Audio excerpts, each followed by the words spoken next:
ಮೈಸೂರಿನ ಪ್ರತಿಷ್ಠಿತ ಸಾಡೆ ದೇವಾಲಯ ಪಕ್ಕದ ಜಾಗದ ಒಂದು ಸ್ಕೂಲ್, ಅದು ಒಂದು ಇಶ್ಯೂ ಇದೆ.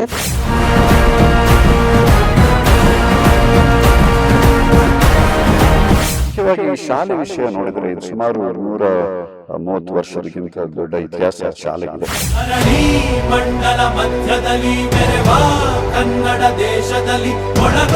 ಕ್ರೈಸ್ತರು ಶಾಂತ ಮನದವರು, ಯಾವುದೇ ರೀತಿಯಾದ ಜಗಳಕ್ಕೆ ಯಾವುದೇ ರೀತಿ ಗಲಾಟೆಗೆ ಹೋಗೋದಿಲ್ಲ. ಆದರೆ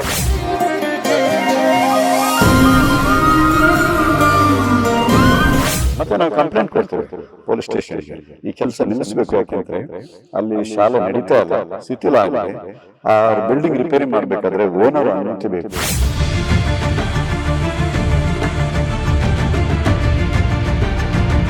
ಸೈನಿಕರು ಆ ಜಾಗನ ಆಕ್ರಮಿಸಿಕೊಂಡು ಗಲಾಟೆ ಮಾಡೋದು, ಸುಳ್ಳು ಹೇಳೋದು, ಮತ್ತೆ ರಾಜಕಾರಣಿಗಳಿಗೆ ಸುಳ್ಳು ಸುದ್ದಿಗಳನ್ನು ಕೊಡೋದು ಮಾಡ್ತಾ ಇದ್ದಾರೆ. ಇದನ್ನ ನಾವು ವಿರೋಧಿಸ್ತಾ ಇದ್ದೀವಿ.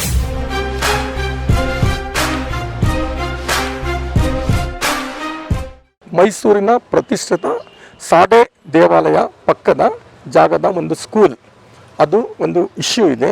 ಕೆಲವು ದಿನಗಳಿಂದ ನಮಗೆ ಈ ಶಾಲೆ ಪಕ್ಕದಲ್ಲಿರೋ ಶಾಲೆ, ಅದು ಒಂದು ಏರಿಯಾ ಅಂದರೆ ಒಂದು 230-110 ಆ ಶಾಲೆ CSI ಜಾಗಕ್ಕೆ ಸೇರಬೇಕಾಗಿದ್ದು, ಇದು ಸೇರಿದ್ದು.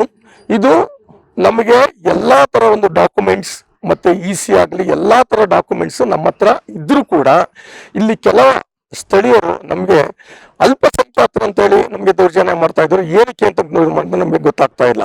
ಒಂದು ವ್ಯಾಜ್ಯದಲ್ಲಿ ನಾವು ಆಲ್ರೆಡಿ ಗೆದ್ದು, ಅವರು ಇನ್ನೊಂದು ವ್ಯಾಜ್ಯದಲ್ಲಿ ಅಪ್ಪರ್ ಕೋರ್ಟ್ಗೆ ಹೋಗಿದ್ದಾರೆ. ಅಲ್ಲೂ ಕೂಡ ಅದನ್ನು ಯಾವುದೇ ಕಾರಣಕ್ಕೂ ಅವ್ರಲ್ಲಿ ಯಾವುದೇ ಡಾಕ್ಯುಮೆಂಟ್ಸ್ ಇಲ್ಲ. ಅಲ್ಲಿರೋ ಸ್ಕೂಲ್ನ ನಾವೇ ರನ್ ಮಾಡ್ತಾ ಇದ್ದೀವಿ, ನಾವೇ ರನ್ ಮಾಡಬೇಕು. ಅವರು ಈ ಸ್ಥಳೀಯರು ಆ ಜಾಗನ ಒಂದು ಗ್ರಾಬ್ ಮಾಡೋಕ್ಕೋಸ್ಕರ ಒಂದು ದೊಡ್ಡ ಹೆಚ್ಚು ಕಡಿಮೆ ಒಂದು ನನ್ನ ಪ್ರಕಾರ ಒಂದು 15 ಕೋಟಿ ಜಾಗನು, ಅದು CSI ಸೇರಿದ ಆಸ್ತಿ. ಅದು ನಮ್ಮಗಳಿಗೆ ಅಂದ್ರೆ ನಮ್ಮ ಅಂತ ಹೇಳಿದ್ರೆ CSI ಆಸ್ತಿನ ಗ್ರಾಬ್ ಮಾಡೋಕ್ಕೆ ಸ್ಥಳೀಯರು ಪ್ರಯತ್ನಿಸ್ತಾ ಇರೋದು ಎಲ್ರಿಗೂ ಗೊತ್ತಿದೆ. ಇದನ್ನ ಈ ಜಾಗದ ಬಗ್ಗೆ ನಾವು ಆಲ್ರೆಡಿ ವ್ಯಾಜ್ಯದಲ್ಲಿ ಒಂದು ಗೆದ್ದಿದ್ದೀವಿ, ಇನ್ನೊಂದು ವ್ಯಾಜ್ಯದಲ್ಲಿ ನಾವು ಆಲ್ರೆಡಿ ಮುಂದೆ ಹೋಗಿದ್ದು, ಅದರಲ್ಲಿ ಕೂಡ ನಮ್ಮ ಕಡೆ ಆಗ್ತದೆ. ಅದು ನಮ್ಗೆ ಆದ್ಮೇಲೆ ಇಲ್ಲ ಸ್ಥಳೀಯರಿಗೆ ನಾವು ಸ್ಕೂಲ್ನ ಸ್ಥಳೀಯರಿಗೆ ಮಾಡ್ಕೊಡ್ತಾ ಇದೀವಿ. ಕ್ರೈಸ್ತರು ಶಾಂತ ಮನದವರು, ಯಾವುದೇ ರೀತಿಯಾದ ಜಗಳಕ್ಕೆ ಯಾವುದೇ ರೀತಿ ಗಲಾಟೆಗೆ ಹೋಗೋದಿಲ್ಲ. ಆದರೆ ಅಲ್ಪಸಂಖ್ಯಾತರ ನಮ್ಮ ಮೇಲೆ ದೌರ್ಜನ್ಯ ಪಡ್ತಾ ಇದ್ದಾರೋ ನನಗೆ ಅರ್ಥ ಆಗ್ತಾ ಇಲ್ಲ. ದೌರ್ಜನ್ಯ ಪಡಿಸ್ತಾ ಇದ್ದಾರೋ, ಎದುರಿಸ್ತಾ ಇದ್ದಾರೋ, ಈ ಸರ್ಕಾರ ಕೂಡ ಇದಕ್ಕೆ ನಮಗೆ ಸ್ಪಂದಿಸ್ತಾ ಇಲ್ಲ. ಆದ್ರಿಂದ ಮುಂದಿನ ದಿನಗಳಲ್ಲಿ ನಾವು ಈ ವ್ಯಾಜ್ಯ ಪರಿಹಾರ ಆಗೇ ಆಗುತ್ತೆ. ಅಕಸ್ಮಾತ್ ಆಗ್ಲಿಲ್ಲ ಅಂದ್ರೆ ನಾವು ಪ್ರತಿಭಟನೆಗೂ ಸಿದ್ಧ ಆಗ್ತೀವಿ. ಇದು ಶಾಲೆ ಸ್ವಲ್ಪ ಹಳೆ ಅಂದ್ರೆ ಒಂದು 86-80ವರೆಗೂ ಕೇವಲ 20 ರೂಪಾಯಿ ಅವರು ಇದು ಕೊಡ್ತಾ ಇದ್ರು ಶಾಲೆ, ಯಾವುದು ಸರ್ಕಾರನೇ ಬಾಡಿಗೆ ಕೊಡ್ತಾ ಇದ್ರು. ಅದಾದ್ಮೇಲೆ ಅದು 20 ರೂಪಾಯಿ ಕೊಡೋಂಥ ಜಾಗನ ದಯವಿಟ್ಟು ನೀವೇ ನೋಡಿ. ಖಂಡಿತ ಇಲ್ಲ ಸರ್, ಬಾಡಿಗೆ ಕೊಟ್ಟಿದ್ವಿ, ಅಧೀನಕ್ಕೆ ನಾವು ಹೊರಪಡಿಸಿಲ್ಲ, ಬಾಡಿಗೆ ಕೊಟ್ಟಿದ್ವಿ, ಅದು ಸತ್ಯ. ಅದಾದ್ಮೇಲೆ ಅದನ್ನ ಕೇಳಿದಾಗ ಅವರು ಬಿಟ್ಕೊಡ್ಲಿಲ್ಲ, ಬಾಡಿಗೆನೂ ಕೊಡ್ಲಿಲ್ಲ. ಕೊಡಂತ 20 ರೂಪಾಯಿ 30 ರೂಪಾಯಿ ಜಾಗನ ಅದು ನೀವೇ ಯೋಚನೆ ಮಾಡಿ ಮಾಧ್ಯಮ ಸ್ನೇಹಿತರು. ನಾವು ಅದನ್ನ ತಗೊಂಡು ವ್ಯಾಜ್ಯದಲ್ಲಿ ನಾವು ಅದನ್ನ ಗೆದ್ದು ನಾವು ಕೂಡ ಶಾಲೆನೇ ಮಾಡೋದನ್ನ ಕ್ರೈಸ್ತರು ಶಾಲೆ ಮಾಡೋದ್ರಲ್ಲಿ ನಾವು ಒಂದು ಪ್ರಸಿದ್ಧಿ ಅಂತ ಎಲ್ಲರಿಗೂ ಗೊತ್ತು. ನಾವು ಸ್ಥಳೀಯರ ಕೆಳಗೆ ಕೊಡೋದು ಮಕ್ಕಳಿಗೆ ಸ್ಥಳೀಯರನ್ನ ನಾವು ನಮ್ಮ ಆರೋಪ ಅಂತ ಹೇಳಿದ್ರೆ ಸ್ಥಳೀಕರು ಆ ಜಾಗನ ಆಕ್ರಮಿಸಿಕೊಂಡು ಗಲಾಟೆ ಮಾಡೋದು, ಸುಳ್ಳು ಹೇಳೋದು, ಮತ್ತೆ ರಾಜಕಾರಣಿಗಳಿಗೆ ಸುಳ್ಳು ಸುದ್ದಿಗಳನ್ನು ಕೊಡೋದು ಮಾಡ್ತಾ ಇದ್ದಾರೆ, ಕೊಡ್ತಾ ಇದ್ದಾರೆ. ಇದನ್ನ ನಾವು ವಿರೋಧಿಸ್ತಾ ಇದೀವಿ. ರಾಜಕಾರಣಿಗಳು ಯಾರು ಇಲ್ಲ, ರಾಜಕಾರಣಿಗಳು ಇವರೇ ಅಂದ್ರೆ ಸ್ಥಳೀಕರಿಗೆ ಹೋಗ್ಬಿಟ್ಟು ಅವರಿಗೆ ಸುಳ್ಳು ಮಾಹಿತಿಗಳು ಕೊಟ್ಟು ಅವ್ರನ್ನ ಕರ್ಕೊಂಡ್ ಬಂದ್ರು. ಈಗ ಮೊನ್ನೆ ಕೂಡ ಇಲ್ಲಿ ನಾನು ಒಂದು ನೋಡಿದಾಗ ಹರೀಶ್ ಗೌಡ ನಮ್ಮವರೇ, ಅವ್ರ ಮಾಹಿತಿ ಇಲ್ಲ, ಯಾಕೆ ಬಂದ್ರು ನಂಗೆ ಗೊತ್ತಿಲ್ಲ. ಕೇಸ್ ಇರ್ಬೇಕಾದ್ರೆ ಯಾವುದೇ ರಾಜಕಾರಣಿಗಳು ಬರಂಗಿಲ್ಲ, ಆಯ್ತಲ್ಲ. ಅವ್ರಿಗೆ ಸುಳ್ಳು ಮಾಹಿತಿ ಕೊಟ್ಬಿಟ್ಟು ಅವ್ರನ್ನ ಕರ್ಕೊಂಡ್ ಬರ್ತಾರೆ. ಇನ್ನೊಂದು ಪಕ್ಷದವ್ರು ಕರ್ಕೊಂಡ್ ಬರ್ತಾರೆ, ಬೇರೆ ಪಕ್ಷದವ್ರು ಕರ್ಕೊಂಡ್ ಬರ್ತಾರೆ, ಸುಳ್ಳುಗಳು ಹೇಳ್ತಾರೆ. ಅವ್ರಿಗೆ ಗೊತ್ತಿಲ್ಲ ಇದ್ರ ಬಗ್ಗೆ. ಹೌದು, ಸ್ಥಳೀಯರು ನಮ್ಗೆ ಬಿಡ್ತಾ ಇಲ್ಲ. ವ್ಯಾಜ್ಯ ನಡೀತಾ ಇದೆ, ಸ್ಕೂಲ್ ಇದೇ ಸರ್ಕಾರ ಅಲ್ಲಿ ಕೆಲಸ ಮಾಡ್ತಾ ಇದ್ದಾರೆ. ತಡೆಯಬೇಕು ನಮ್ಮ ದೌರ್ಜನ್ಯ ಮಾಡ್ತಾರೆ. ಅಲ್ಲಿ ಸ್ಕೂಲಲ್ಲಿ ಮಕ್ಕಳು ಅನ್ಸುತ್ತೆ ಕರೆಕ್ಟ್ 11 ವರ್ಷದಿಂದ ಯಾರು ಬಂದಿರ್ಲಿಲ್ಲ ಆಯ್ತಲ್ಲ. ಈಗ ಇವರು ಸ್ಥಳೀಯರು ಕೊಡ್ತಾವ್ರೋ ಅಥವಾ ಗೌರ್ಮೆಂಟ್ ಕೊಡ್ತಾವ್ರೋ ಗೊತ್ತಿಲ್ಲ, ದೌರ್ಜನ್ಯದಿಂದ ಕೆಲಸ ಸ್ಟಾರ್ಟ್ ಮಾಡಿದ್ದಾರೆ. ಇದು ತಪ್ಪಲ್ಲ. ನಾವು ಎಲ್ಲರಿಗೂ ಕೊಟ್ಟಿದ್ದೀವಿ,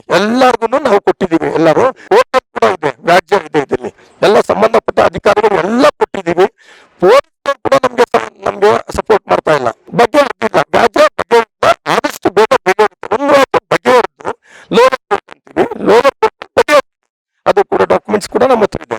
ಆಯ್ತಾ, ಅಪ್ಪರ್ ಕೋರ್ಟ್ನಲ್ಲಿ ಹೋಗಿದ್ದಾರೆ. ಅಪ್ಪರ್ ಕೋರ್ಟ್ನಲ್ಲಿ ಕೂಡ ಸ್ವಲ್ಪ ಲೇಟ್ ಆಗ್ತದೆ. ನಾವು ಅದನ್ನ ಯಾವ ರೀತಿ ಮುಂದಿನ ಕಾನೂನು ರೀತಿಯಲ್ಲಿ ತಗೊಳ್ತೀವಿ ನಾವು. ಆದ್ರೆ ಸ್ಥಳೀಯರು ನಮಗೆ ದೌರ್ಜನ್ಯ ಮಾಡ್ತಾ ಇದ್ದಾರೆ. ನಮ್ಮ ಅಲ್ಪಸಂಖ್ಯಾತರ ಮೂಲಕ, ಅದು ಕ್ರೈಸ್ತರ ಮೇಲೆ ದೌರ್ಜನ್ಯ ಮಾಡ್ತಾ ಇದ್ದಾರೆ. ಅದನ್ನ ನಾವು ಇದನ್ನ ತಡೆಯೋಕ್ಕೋಸ್ಕರ ವಿರೋಧ ಪಡಿಸ್ತಾ ಇದೀವಿ ಅಷ್ಟೇ. ಪೊಲೀಸ್ ಇಲಾಖೆ ದೂರು ಕೊಟ್ಟರು ಅವರು ಯಾವುದೇ ತೋರಿಸ್ತಾ ಇಲ್ಲ. ಕೊಟ್ಟಿದ್ದೀವಿ ನಾವು ದೂರು, ಕೊಟ್ಟಿದ್ದೀವಿ ಇದನ್ನ. ಇದು ಯಾವುದು ಮಂಡಿ ಮೂಲ ಸ್ಟೇಷನ್ಗೆ ಮುಂದಿನ ದಿನದಲ್ಲಿ ನಾವು ಕಮಿಷನರ್ಗೆ ನಾವು ಕೊಡ್ತೀವಿ. ನಾವು ಈಗ ನಮ್ಮ ಒಂದು ಸಂಘಟನೆಗಳೆಲ್ಲ ಬಂದಿದ್ದೀವಿ. ಈಗ ನಾವು ಕ್ರೈಸ್ತ ಸಂಘಟನೆಗಳು, ಇದು CSI ಆಸ್ತಿ, ಇದು ಆಯ್ತಾ, CSI ಆಸ್ತಿ. ನಾವು ಕೂಡ ಅದನ್ನ ಒಂದು ಸ್ಕೂಲ್ ಕಟ್ಟಿ ಅದನ್ನ ಮಕ್ಕಳಿಗೆ, ಸ್ಥಳೀಯ ಮಕ್ಕಳಿಗೆ ಅನುಕೂಲ ಮಾಡಬೇಕು ಅಂತಾನೆ ನಾವು ಅದನ್ನ ಮಾಡ್ತಾ ಇದ್ದು. ಇವಾಗ ನಿಮ್ಗೆ ಗೊತ್ತು, ಎಲ್ಲ ಸ್ಕೂಲ್ಗಳಿಗೆ ಎಷ್ಟು ಡೊನೇಷನ್ಸ್, ನಮ್ಮಲ್ಲಿ ಎಷ್ಟು ಡೊನೇಷನ್ಸ್ ಇದೆ.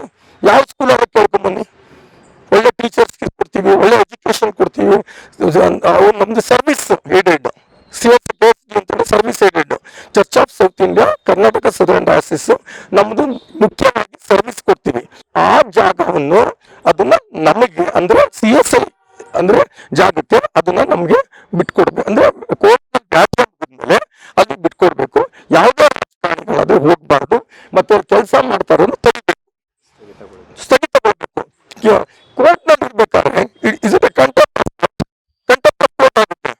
ವ್ಯಾಜ್ಯ ನಡೀತಾ ಇರ್ಬೇಕಾದ್ರೆ ಕಂಟೆಂಪ್ಟ್ ಆಫ್ ಯಾವುದೇ ಇಲಾಖೆಗಳಿದ್ದು ಅಲ್ಲಿ ಕೆಲಸ ಮಾಡಿದ್ರೆ ಅದು contempt of court. Contempt of court ಕೂಡ ಇದನ್ನ ಲೆಕ್ಕಿಸ್ಕೊಂಡು ಕೆಲಸ ಮಾಡ್ತಾ ಇದ್ದಾರೆ. ಇದನ್ನು ದೌರ್ಜನ್ಯ ಅಂದ್ರೆ ಇನ್ನೇನು ಹೇಳ್ತಾರೆ ಹೇಳಿ ಸರ್. ನನ್ನ ಹೆಸರು, ನಾನು ಹಾರ್ಡ್ವಿಕ್ ಸಭೆ ಸದಸ್ಯ. ನಾನು ಮೈಸೂರಿನ ಪ್ರತಿಷ್ಠಿತ ಸಾಡೆ ದೇವಾಲಯ ಪಕ್ಕದ ಜಾಗದ ಒಂದು ಸ್ಕೂಲ್, ಅದು ಒಂದು ಇಶ್ಯೂ ಇದೆ.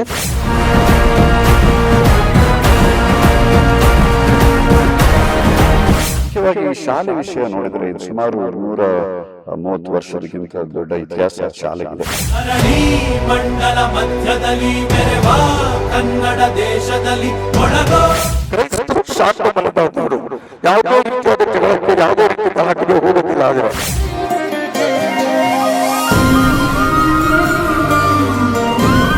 ಮತ್ತೆ ನಾವು ಕಂಪ್ಲೇಂಟ್ ಕೊಡ್ತೇವೆ ಪೊಲೀಸ್ ಸ್ಟೇಷನ್ಗೆ, ಈ ಕೆಲಸ ನಿಲ್ಲಿಸಬೇಕು. ಯಾಕೆಂದ್ರೆ ಅಲ್ಲಿ ಶಾಲೆ ನಡೀತಾ ಇಲ್ಲ, ಶಿಥಿಲ ಆಗಿದೆ. ಆ ಬಿಲ್ಡಿಂಗ್ ರಿಪೇರಿ ಮಾಡ್ಬೇಕಾದ್ರೆ ಓನರ್ ಅನುಮತಿ ಬೇಕು.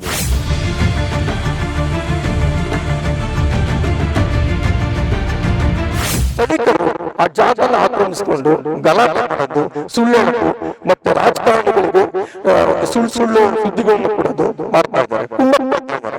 ಇದನ್ನ ನಾವು ವಿರೋಧಿಸ್ತಾ ಇದ್ದೀವಿ.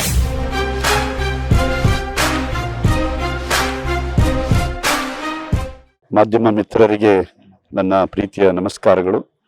ನಾನು ಕರ್ನಾಟಕ ಸದರ್ನ್ ಡಯಾಸಿಸ್ನ ಉಪಾಧ್ಯಕ್ಷನಾಗಿ ಮಾತಾಡ್ತಾ ಇದ್ದೇನೆ. ಜೊತೆಗೆ ಈ ಮೈಸೂರಿನಲ್ಲಿರುವಂಥ ತಿಲಕ್ ನಗರದಲ್ಲಿರುವಂಥ ಸಾಡೆ ಸ್ಮಾರಕ ದೇವಾಲಯ CSI ಚರ್ಚ್ ಇದು, ಅಲ್ಲಿ ಸಭಾಪಾಲಕನಾಗಿಯೂ ನಾನು ಇದ್ದೇನೆ. ಈ ಸಾಡೆ ಚರ್ಚಿನ ಪಕ್ಕದಲ್ಲಿ ಒಂದು ಶಾಲೆ ಇದೆ. ಆ ಶಾಲೆಯ ವಿಷಯದಲ್ಲಿರುವಂಥ ಪ್ರಸ್ತುತ ಸಂಗತಿಗಳನ್ನು ನಾನು ಹೇಳಲಿಕ್ಕೆ ಬಯಸ್ತೇನೆ. ಇಲ್ಲಿ ಮಿಷನರಿಗಳು, ಮೆಥಡಿಸ್ಟ್ ಮಿಷನರಿಗಳು ಸುಮಾರು 150 ವರ್ಷಗಳ ಹಿಂದಿನಿಂದ ಮೈಸೂರಿನಲ್ಲಿ ತಮ್ಮ ಸೇವೆಯನ್ನು ನಡೆಸಿದ್ದಾರೆ. ದೇವಾಲಯಗಳು ಮಾತ್ರವೇ ಅಲ್ಲ, ಆಸ್ಪತ್ರೆ, ಶಾಲೆ, ಅನಾಥಾಶ್ರಮಗಳು, ಬೋರ್ಡಿಂಗ್ ಹೋಮ್ಗಳು, ಹೀಗೆ ಮೈಸೂರು ಪಟ್ಟಣದಲ್ಲಿ ತಮ್ಮ ಅಮೂಲ್ಯವಾದಂಥ ಸೇವೆಯನ್ನು ಅವರು ಸಾರ್ವಜನಿಕವಾಗಿ ಸರ್ವರ ಒಳಿತಿಗಾಗಿ ಮಾಡ್ತಾ ಬಂದಿದ್ದಾರೆ. ಎಷ್ಟರ ಮಟ್ಟಿಗೆ ಅಂತ ಹೇಳಿದ್ರೆ, ನಮ್ಮ ಈ ಶಾಲೆಯ ಪಕ್ಕದಲ್ಲಿ ಒಂದು ರಸ್ತೆ ಇದೆ. ಅದು ಸಾರೆ ಮಿಷನರಿಯವರ ಹೆಸರಿನಲ್ಲಿ ಆ ರಸ್ತೆ ಮಾಡಿರುವಂಥದ್ದು. ಮಿಷನ್ ಆಸ್ಪತ್ರೆ ಎದುರುಗಡೆ ಒಂದು ರಸ್ತೆ ಮಾಡಿದ್ದಾರೆ, ಅದು ವೆಸ್ಲಿ ಮಿಷನರಿ ಹೆಸರಿನಲ್ಲಿ ರಸ್ತೆ ಮಾಡಿರುವಂಥದ್ದು. ಹಾಗಾಗಿ ಇದು ಸಾರ್ವಜನಿಕವಾದಂಥ ಸೇವೆಯನ್ನು ಅವರು ಮಾಡ್ಕೊಂಡು ಬಂದಿದ್ದಾರೆ. ಮುಖ್ಯವಾಗಿ ಈ ಶಾಲೆ ವಿಷಯ ನೋಡಿದರೆ ಇದು ಸುಮಾರು 130 ವರ್ಷದಕ್ಕಿಂತ ದೊಡ್ಡ ಇತಿಹಾಸ ಶಾಲೆಗಿದೆ. ಪ್ರಾರಂಭದಲ್ಲಿ ಇದನ್ನ ವೆಸ್ಲಿಯನ್ ಮೆಥಡಿಸ್ಟ್ ಮಿಷನರಿ ಹೆಣ್ಣು ಮಕ್ಕಳ ಶಾಲೆ ಎಂಬುದಾಗಿ ಇದನ್ನ ಪ್ರಾರಂಭ ಮಾಡಿದ ದಾಖಲಾತಿಗಳು ಇದೆ. ಇದರ ಪೂರ್ಣ ದಾಖಲಾತಿ, ಹಳೆಯ ದಾಖಲಾತಿಯಲ್ಲಿ ವೆಸ್ಲಿಯನ್ ಮೆಥಡಿಸ್ಟ್ ಗರ್ಲ್ಸ್ ಸ್ಕೂಲ್ ಎಂಬುದಾಗಿ ಅದರ ಹೆಸರು. ನಂತರದಲ್ಲಿ ಸರ್ಕಾರಕ್ಕೆ ಈ ಶಾಲೆಯನ್ನ ವಹಿಸಿಕೊಟ್ಟು ಆ ಕಟ್ಟಡಕ್ಕೆ ಬಾಡಿಗೆಯನ್ನ ಫಿಕ್ಸ್ ಮಾಡ್ತಾರೆ. ಸರ್ಕಾರ ಬಾಡಿಗೆ ಕೊಟ್ಟಿದೆ, ಬಾಡಿಗೆ ಕೊಡ್ತಾ ಬಂದಿದೆ. ಅದಕ್ಕೆ ಸಂಬಂಧಪಟ್ಟ ರಶೀತಿಗಳಿದೆ, ದಾಖಲಾತಿಗಳಿದೆ, ಅವನ್ನೆಲ್ಲ ನಾವು ಕೋರ್ಟ್ಗೆ ಸಬ್ಮಿಟ್ ಮಾಡಿದ್ದೀವಿ. ಮತ್ತು ಈ ಆಸ್ತಿ ವೆಸ್ಲಿಯನ್ ಮೆಥಡಿಸ್ಟ್ ಮಿಷನರಿಯಿಂದ CSI TA ಟ್ರಸ್ಟ್ ಅಸೋಸಿಯೇಷನ್ಗೆ ಅದು ಟ್ರಾನ್ಸ್ಫರ್ ಆಗಿದೆ. ಬೆಂಗಳೂರಿನಲ್ಲಿ ಸಬ್ ರಿಜಿಸ್ಟರ್ ಆಫೀಸಲ್ಲಿ ಅದು ಟ್ರಾನ್ಸ್ಫರ್ ಆಗಿದೆ. ಅದರ ಡೀಡ್ ನಮ್ಮ ಹತ್ರ ಇದೆ. ಅದನ್ನು ನಾವು ಕೋರ್ಟ್ಗೆ ಸಬ್ಮಿಟ್ ಮಾಡಿದ್ದೀವಿ. ಇದು ನಮ್ಮ ಮೂಲ ದಾಖಲಾತಿಯಲ್ಲಿ ನಮಗಿರುವಂಥ ದಾಖಲಾತಿಗಳು ಇವು. ಪ್ರಸ್ತುತ ಸರ್ಕಾರದ ಬಾಡಿಗೆ ಕೊಡ್ತಾ ಇದ್ದು ಅಲ್ಲಿ ಸರ್ಕಾರ ಶಾಲೆ ನಡೆಸ್ಕೊಂಡು ಬಂದಿದೆ. ಸುಮಾರು 2011 ಅಥವಾ ಅದಕ್ಕಿಂತ ಮೊದಲು ಅಲ್ಲಿ ಬಾಡಿಗೆ ಕೊಡೋದನ್ನು ನಿಲ್ಲಿಸ್ತಾರೆ. ನಿಲ್ಲಿಸುವಾಗ ನಾವು ಕೋರ್ಟ್ಗೆ ಹೋಗ್ತೇವೆ.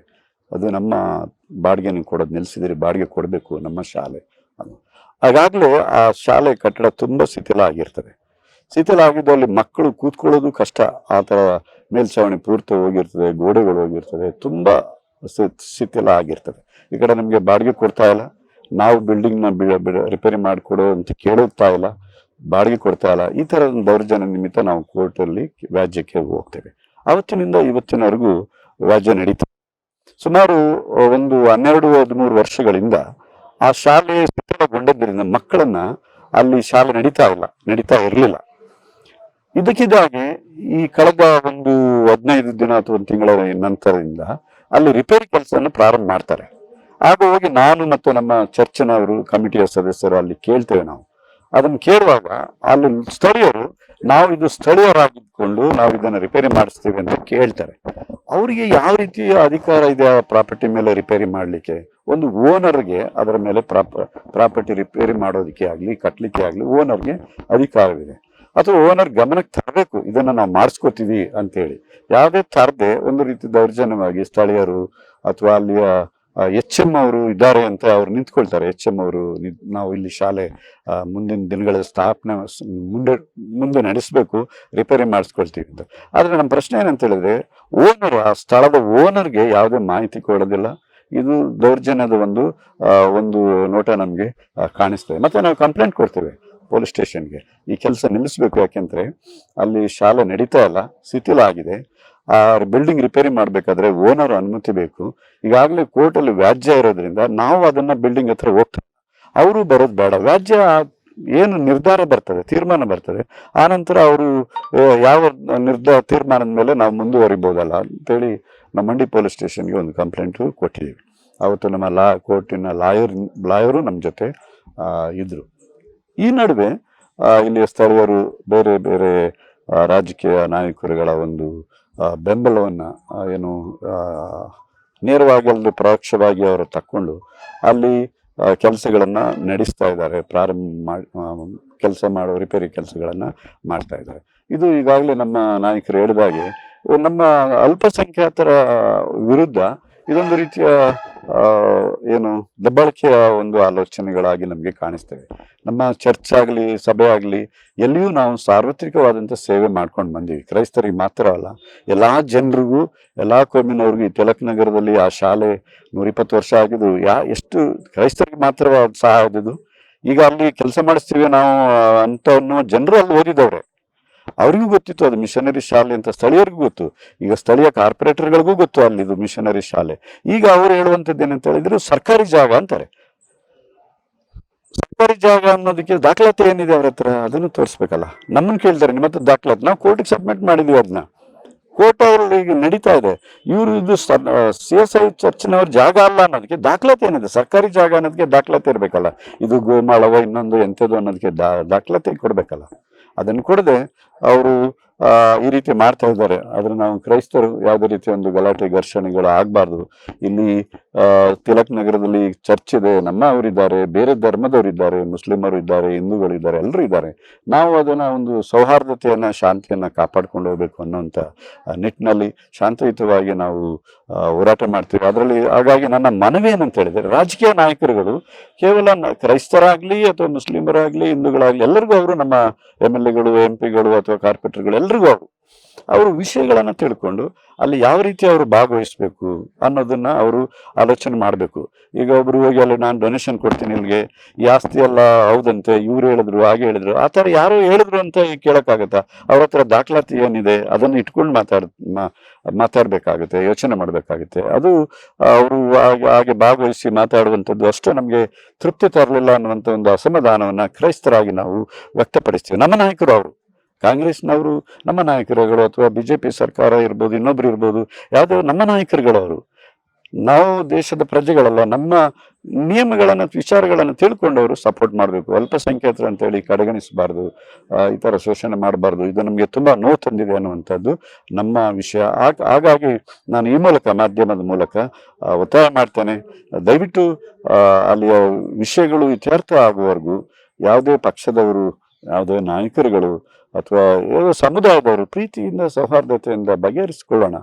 ಕಾನೂನುಗಳಿವೆ, ಕೋರ್ಟಲ್ಲಿ ವ್ಯಾಜ್ಯ ಇದೆ, ಅವರ ದಾಖಲಾತಿರೆ ಅವ್ರು ಕೊಡ್ಲಿ, ನಮ್ಮ ಹತ್ರ ದಾಖಲಾತಿ ನಾವು ಕೊಟ್ಟಿದ್ದೀವಿ, ಏನು ಕೋರ್ಟ್ ತೀರ್ಮಾನ ಆಗ್ತದೆ ಅದು ಬಗೆಹರಿಲಿ. ಅಲ್ಲಿವರೆಗೆ ಸುಮ್ಮನೆ ಈ ರೀತಿ ಅವರು ಕೆಲಸ ನಡೆಸ್ತೀವಿ, ಅದೇನು ಮಾಡ್ತಾರೆ, ಯಾರು ಬರ್ತಾರೆ, ನಿಲ್ಲಿಸ್ತಾರೆ, ಈ ಥರ ಹೇಳಿ ಒಂದು ಕೋಮು ಗಲಭೆಗಳನ್ನು ಉಂಟು ಮಾಡುವಂಥದ್ದಾಗಲಿ ಅಥವಾ ನಮ್ಮಲ್ಲಿ ಅಗೆತನ ತರುವಂಥದ್ದಾಗಲಿ ಒಳ್ಳೆಯದಲ್ಲ ಅನ್ನುವಂಥದ್ದು ಒಬ್ಬ ಕ್ರೈಸ್ತ ಪಾದ್ರಿಯಾಗಿ ನಾನು ವಿನಂತಿಸಿಕೊಳ್ಳುವುದು ಮಾಧ್ಯಮದ ಮೂಲಕ. ದಯವಿಟ್ಟು ಎಲ್ಲರೂ, ರಾಜಕೀಯದವರಾಗಲಿ, ತಿಲಕ್ ನಗರದಲ್ಲಿರುವಂಥ ಎಲ್ಲ ಕೋಮಿನವರಾಗಲಿ, ಆ ಶಾಲೆಗೆ ಸಂಬಂಧಪಟ್ಟಂಥ ಎಲ್ಲ ಯಾವುದೇ ಅಧಿಕಾರಿಗಳು ಆಗಿರಲಿ ಅಥವಾ ಶಿಕ್ಷಣ ಇಲಾಖೆಯವರಾಗಲಿ, ಈ ವಿಷಯಗಳನ್ನು ಗಮನದಲ್ಲಿಟ್ಕೊಂಡು ನಮ್ಮಲ್ಲಿ ಒಂದು ಪ್ರೀತಿ ಸೌಹಾರ್ದತೆಯನ್ನು ಕಾಪಾಡ್ಕೊಳ್ಳೋದಕ್ಕೆ ಸಹಕರಿಸಬೇಕು ಅಂತೇಳಿ ನಾನು ಈ ಮಾಧ್ಯಮದ ಮೂಲಕ ಒತ್ತಾಯ ಮಾಡ್ತೇನೆ. ಮೈಸೂರಿನ ಪ್ರತಿಷ್ಠಿತ ಸಾಡೆ ದೇವಾಲಯ ಪಕ್ಕದ ಜಾಗದ ಒಂದು ಸ್ಕೂಲ್, ಅದು ಒಂದು ಇಶ್ಯೂ ಇದೆ.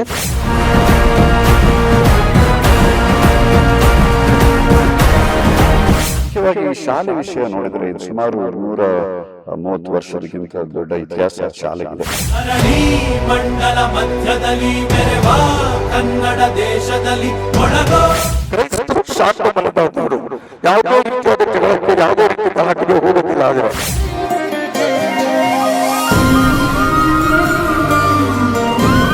ಮತ್ತೆ ನಾವು ಕಂಪ್ಲೇಂಟ್ ಕೊಡ್ತೇವೆ ಪೊಲೀಸ್ ಸ್ಟೇಷನ್ಗೆ, ಈ ಕೆಲಸ ನಿಲ್ಲಿಸಬೇಕು. ಯಾಕೆಂದ್ರೆ ಅಲ್ಲಿ ಶಾಲೆ ನಡೀತಾ ಇಲ್ಲ, ಶಿಥಿಲ ಆಗಿದೆ. ಆ ಬಿಲ್ಡಿಂಗ್ ರಿಪೇರಿ ಮಾಡ್ಬೇಕಾದ್ರೆ ಓನರ್ ಅನುಮತಿ ಬೇಕು.